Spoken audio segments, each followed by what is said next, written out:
केन्दुझर जिला आनंदपुर श्री श्री दधिबाबनजीऊ मौसीमा मंदिर रे भागवत पारायण वार्षिक उत्सव पालित।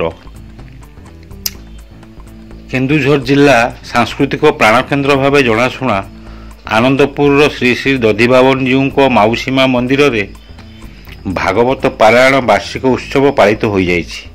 गुंडीचा मंदिर जो भागवत टुंगीर आज वार्षिक उत्सव अच्छी वार्षिक उत्सव आज भागवतर जन्मोत्सव एवं वार्षिकोत्सव पालन होची।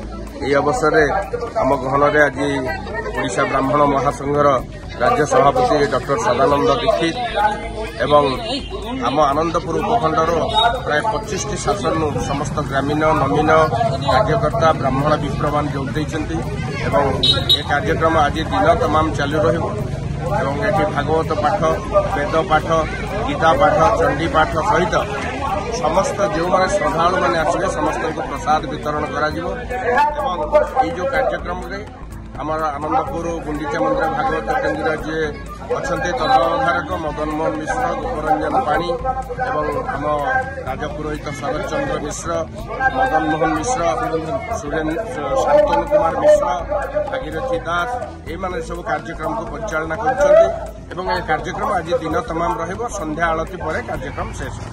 भगवते वासुदेवाय आनंदपुर आराध्य देव श्री श्री दधिबाबनजीऊ गुंडीचा मंदिर में चली भागवत टुंगीर प्रथम वार्षिक उद्यापनी तथा बढ़िया दिवस।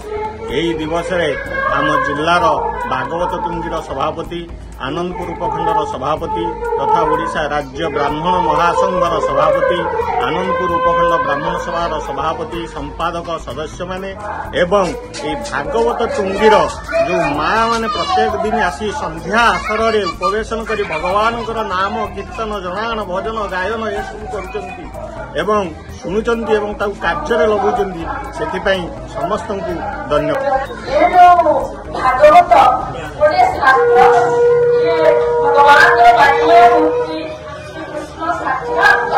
एही उपलक्षे सकाळ 8टारे कलश स्थापन करा बेले श्रीजुक्त भागीरथी प्रधान सभापति भागवत टुंगी केन्दुझर जिला जोगदे भागवत चर्चा करथिले। एही कार्यक्रम रे स्थानीय बहु भक्त और श्रद्धालु जोग देइथिबा बेले कार्यक्रम को परिचालना करथिले संपादक मदन पाणी और उद्योक्ता मदन मोहन मिश्र और गोपरंजन पाणी। आनंदपुर टुकुजेना रिपोर्ट खोला खबर टीवी।